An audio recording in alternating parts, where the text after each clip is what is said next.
በፍቅር የተገነባ ቤት ማንንም ሊያፈርሰው አይችልም። ለምን ብትሉኝ በእውነት ፍቅር የተገነባ ቤት ማንንም አያፈርሰው፣ ማንንም አያናውጠውም። የእውነት ፍቅር በውስጡ ካለ ሁለት አባቱ ጋር የእውነት ፍቅር በውስጡ ካለ ማንንም ያ ፍቅር ሊያናውጠው አይችልም። ለምን ብትሉኝ የእውነት ፍቅር አለ። አሁን ሀይሚና ብሩኬ ጋር የእውነት ፍቅር አለ በውስጣቸው። ብዙዎቻቸው ፍቅሩ ለምን አይገልጽላትም፣ እንዲህ ለምን አያደርግላትም? ከዚህ የውስጥ የታውቃላችሁ እናንተ የምታዩት የላይ ነው የምታዩት፣ ግን የውስጥ ሁሉንም በቃ የሚበሉት የሚጠጡት ይንገሯቸው እንዴ? በውስጣቸው የሚያስቡትም ይንገሯቸው እንዴ? ምን ነው ሁሉንም ይነገረን አላችሁ? አያፈቅራትም እሱ እንዲህ አይላትም ትላላችሁ። ተው እንደዛ አይባልማ። ሁሉንም ሚስጥራችን እኮ አውጥተን ከዘረገፍነው ችግር ነው እኮ። ሁሉም ሚስጥራችን አውጥተን ከዘረገፍነው ትልቅ ችግር አለ ማለት ነው። እና ሀይሚና ብሩኬ ጋር የእውነት ፍቅር አለ።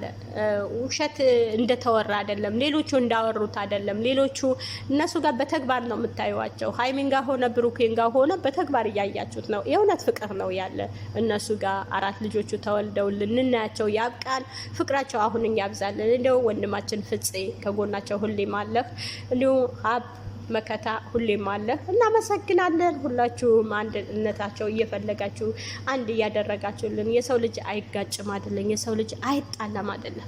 ሰላም ሰላም፣ ውድ ተመልካቾች ሰላማችሁ ብዝት ትረፍርፍ ይበልልኝ። በስደት ዓለም ያላችሁ እንዲህ በየትም ዓለም ያላችሁ ሰላማችሁ ሁሌም እመኝላችኋለሁ። ሰብስክራይብ፣ ላይክ፣ ኮመንታችሁ አይለየኝ እላችኋለሁ። ጉዞ ወደፊት እና በትላንት ቪዲዮ በጣም ደስ ብሎኛል። ለምን ብትሉ አንድ አባቱ በተለያየ ነገር ሁለት አባቱ ቤት ውስጥ ካለ ሁለት ጥምድብ ሆኖ ሁለት ፍቅረኛም ሆኖ ልጅም ሳይመጣ ቢሆን ሁለት አባቱ ቤት ካለ ለምን ብትሉ ሁለት አባቱ ከተስማማ ደረቅ እንጀራ በሚጥሚጣ ምግብ ነው።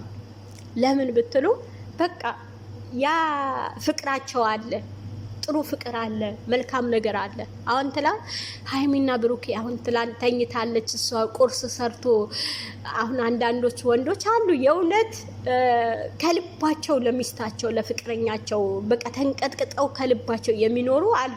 ብሩኬም ደግሞ እንደዛ እንዲያደርግህ ነው ምኞቴን መሻቴን። እውነቴ ነው የምልህ፣ በቃ እንደዛ እንዲያደርግህ ቁርስ ሰርቶ ቡናው አቀራርቦ ቦታ አስተካክሎ በቃ የተለያየ ነገር አድርጎ ተነሽ እስኪ የኔ ውድ እስኪ ተነሽ ይህን ቁርስ ጉረሺ ተነሽ። ሁሌም አይደለም ውጭ መብላት አስፈላጊ አይደለም። ሁለት አባቱ ሁለት ጥምድ ከሆነ እውነቴ ነው የምላችሁ። አሁን ሀይሚና ብሩኬ እግዚአብሔር ይመስገን አንድ ላይ ነው ያላችሁ። አንድ ቀን ደግሞ ሀይሚ ብትሰራ በድንገት እሱ በተኛበት ተነስተሽ ቁርስሽ አዘጋጅተሽ ቁርስሽ ሰርተሽ ተነስ እስኪ የኔ ውድ ይህን ቁርስ ብላ ተነስ፣ እጅግ ታጠብ፣ በተኛበት ቀስቅሰሹ የእጅ ውሃ። አሁንም አንዳንዴ ደግሞ አንተ በድንገት የእጇን ውሃ